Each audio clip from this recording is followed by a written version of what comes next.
between us, the county, and Tumwa.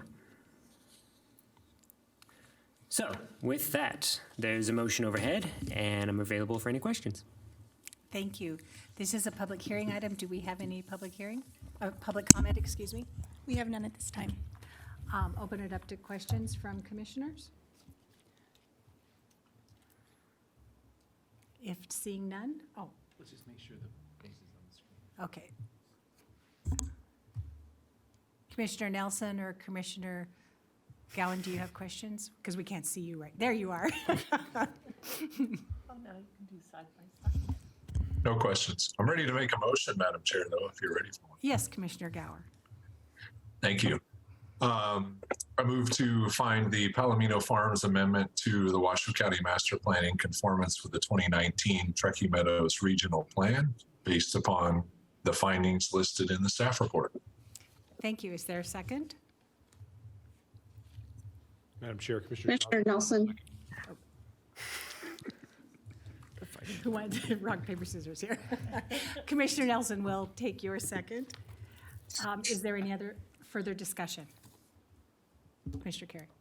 Thank you, Madam Chair. Just a couple comments for the record before the vote.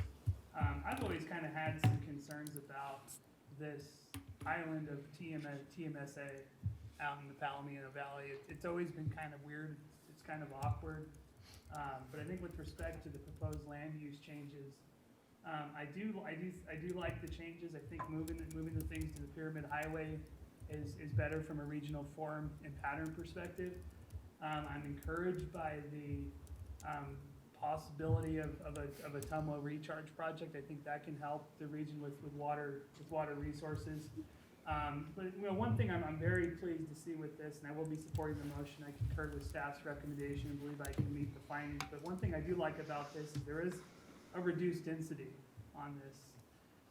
One of the concerns I had with this island of TMSA is the densities that were allowed under the existing land use configuration. So I think this proposed change will help a little bit. Anything that we can do in this part of the region to help reduce vehicle miles traveled on the Pyramid Highway, I think City of Sparks, Washoe County, we can both do a better job, and as a region do a better job of land use planning in this area. So I am encouraged by this project, and I will be supporting the motion. Thank you, Madam Chair. Thank you. Any other comments? All those in favor? Aye. Aye. Any opposed? Motion carries unanimously.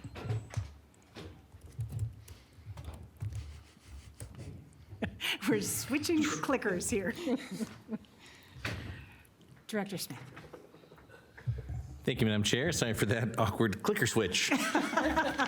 So now we have item 6C for possible action. It's a presentation and discussion of the RPGB PRS Review Subcommittee's recommendations regarding modifications to the Projects of Regional Significance Guidelines found in Appendix 2 of the 2019 Truckee Meadows Regional Plan, including next steps and direction to staff. I'm going to take us through this one myself. All right. So I thought we could just... Excellent. I thought we could start by just reminding everybody what the PRS resolution looks like. Where do you find it? Kind of what is it? And it is Appendix 2 of the regional plan. It was last updated in, I believe it was 1306. So it's the 6th resolution in 2013. And basically it is a 4-page document. It includes information about the history. That first page, the whereas stuff, is like when was it adopted? How do you find the reference in state law? How many times was it updated? Then it goes to page 2, and it starts to get into the concept of what constitutes a project of regional significance. Just so you kind of understand if you go in there and start looking at the document. That continues until about a quarter of the way down the 3rd page. Then it gets into a series of definitions that apply to some of the things that get mentioned in advance of it that are talking about what is a PRS. And finally, there's a section about applicability. How does this apply? And we're going to go through all of them, but I just kind of wanted to lay it out for you. You can find this in Appendix 2, and it really is just 4 pages, but it is a resolution of the Regional Planning Commission.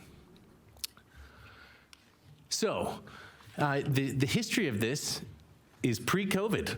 So we started on basically the Wild Creek school sort of discussion led to some concerns that maybe there was a need for regional review of large school projects, and possibly the PRS mechanism could accomplish that.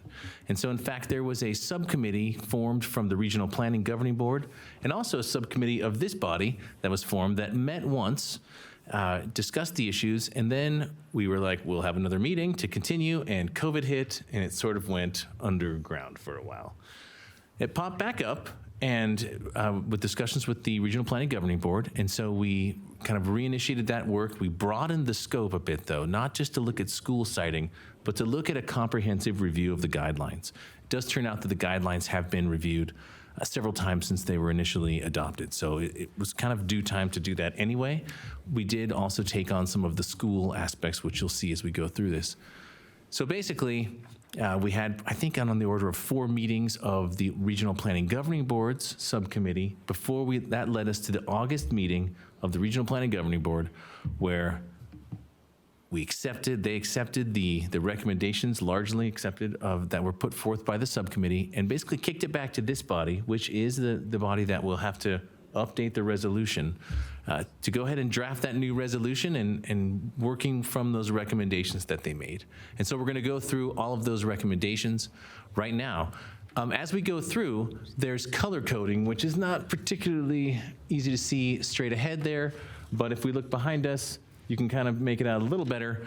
Basically, anything in red that you see is directly in state law. It's in NRS, and we recommend we don't monkey with any of that. If it's in state law, we leave it as it is and just don't touch it.